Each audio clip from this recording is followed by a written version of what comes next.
Right, so welcome to this video. So everything that we have done so far in this series is leading to this particular example where we're sketching irrational functions. So I'll just do one example, and all the other examples that will come, we'll deal with them at a later stage in past papers. So let us begin. So when sketching functions, the first thing, find the intercepts of the x's. Second thing, find any asymptotes that exist, and then deal with the first derivative test, and then deal with the second derivative test and see if you are able to sketch those functions. So let us begin. So what we want to do is to find our intercept first. Our y-intercept will occur where the function is 0. So this is the function you want to sketch. So we know we've got the point 0, 0. The second thing we want to do is to do our x-intercept. And here, it's where that is equals to 0. And I think if we are looking at that and we're trying to solve, we'll get that x is equals to 0. So we'll also be our x-intercept, which is quite cool. So the second thing we want to do is our asymptote. Okay, so let us do our asymptotes. So looking at this question, the first thing that we can agree is that there exists a vertical asymptote, and the vertical asymptote is given when the denominator is equals to 0. We're going to find where it's undefined. So it's undefined at x equals to 1. So we know that this point is going to be our vertical asymptote. And if we look at this, the degree of the numerator is 2, the degree of the denominator is 1. So because of that, we are certain that there will exist an oblique asymptote, and we can find it using long division. So let us get right into it. So we will divide x squared, and what I'll do, I'll put 0x plus 0 there for the terms that are not there. And therefore, let us see if we can get this. So this will go into that once. So you get x. You now have x squared, boom, is equals to minus x. Now you minus everything, you're left with an x. And then you bring the 0 down. And then that and that gives us, x and x gives us 1. And if we multiply back, we'll get that as -1. And therefore, we will try and subtract all of that, we get 1. So because of this, we can say that we've got the oblique asymptote, which has got the equation y equals to x plus 1. So this is the oblique asymptote. It's given by this equation. So just some little bit behavior. We know that the y-intercept of this will be y equals to 1. And the x-intercept of this, you make y 0, take that, it'll be x equals to -1. So that'll be the intercept of that asymptote. Let us continue with our problem. So what we'll then do is to perform the first derivative test. Okay, so very important that you know how to do this. So we'll perform the first derivative test, and we know that we'll take our derivatives, and where the derivative is equals to 0, that's where we'll get our turning point. So let us deal with this one more time. So we'll find the derivative of this. So we can use the quotient rule, so which means derive the top, which is 2x, multiply by the bottom, minus derive the bottom, which is 1, multiply by the top over x minus 1 all squared. So we'll try and simplify this. This will be 2x squared minus x squared. You can clearly see this gives us x squared minus 2x all over x minus 1 squared. And if we simplify this further, this gives us x minus 2 over x minus 1. So based off of this, we can find our critical values. Our critical values, as you can clearly see, they will occur when x is 0, when x equals to 2, and these will be like our turning points or stationary point, because if we do the numerator and make the other side equals to 0. And also we can look at the point 1. X equals to 1 will also be like a critical value. So what we'll then do, we will construct a table there, just a line there where we do our derivative testing. So Let us come back to this again. We can check our critical values in this case are 0, they are 1, and of course they are 2.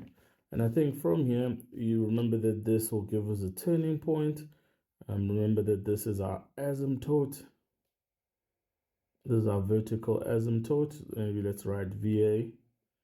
And what happens there, we've got another turning point there.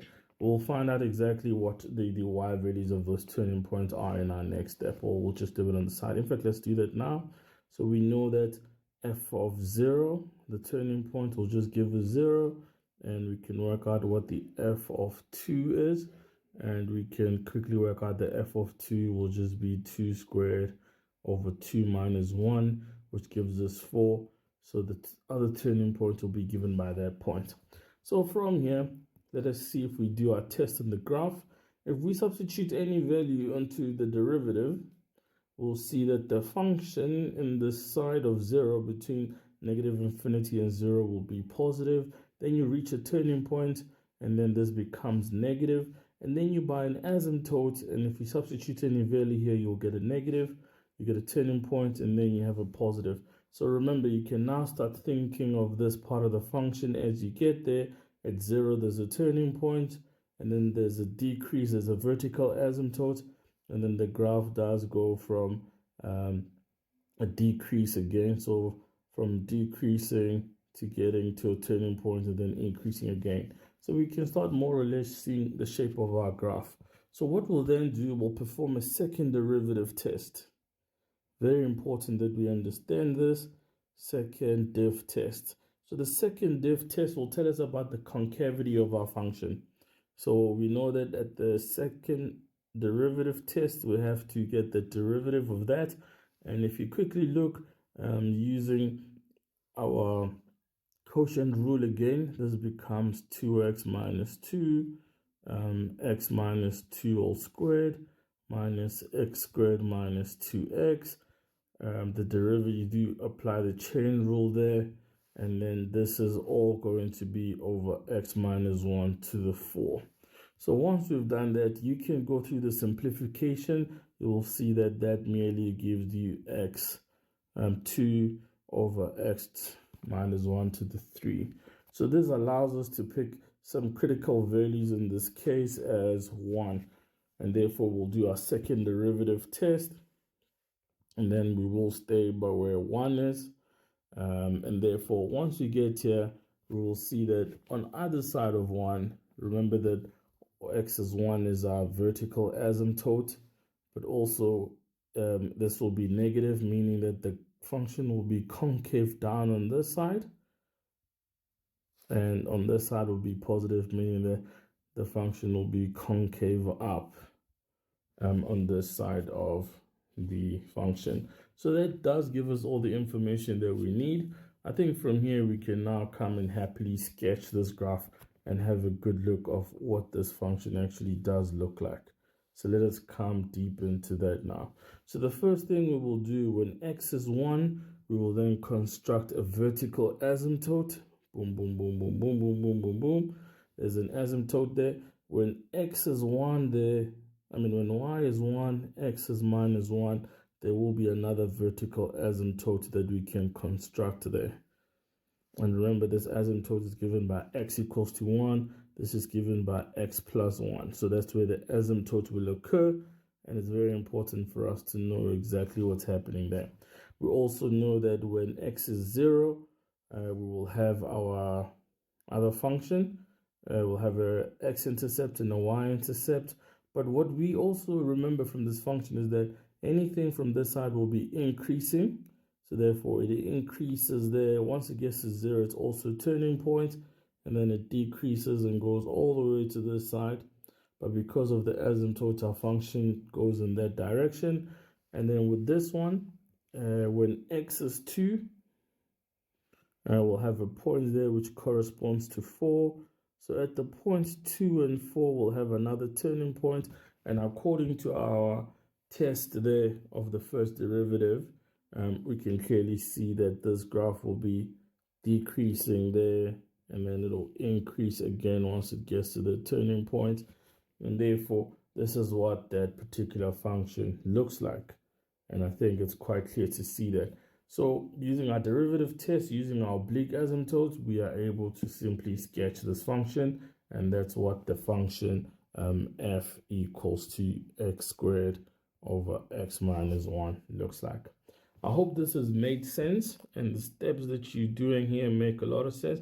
And this is what you'll be required to do in further studies relating to rational functions. So this is the last video on the series.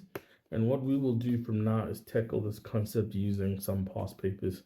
I hope this has made sense. It's been one of those series that requires some time. And I hope this makes sense and you guys have enjoyed this. And therefore, I shall see you in the next series.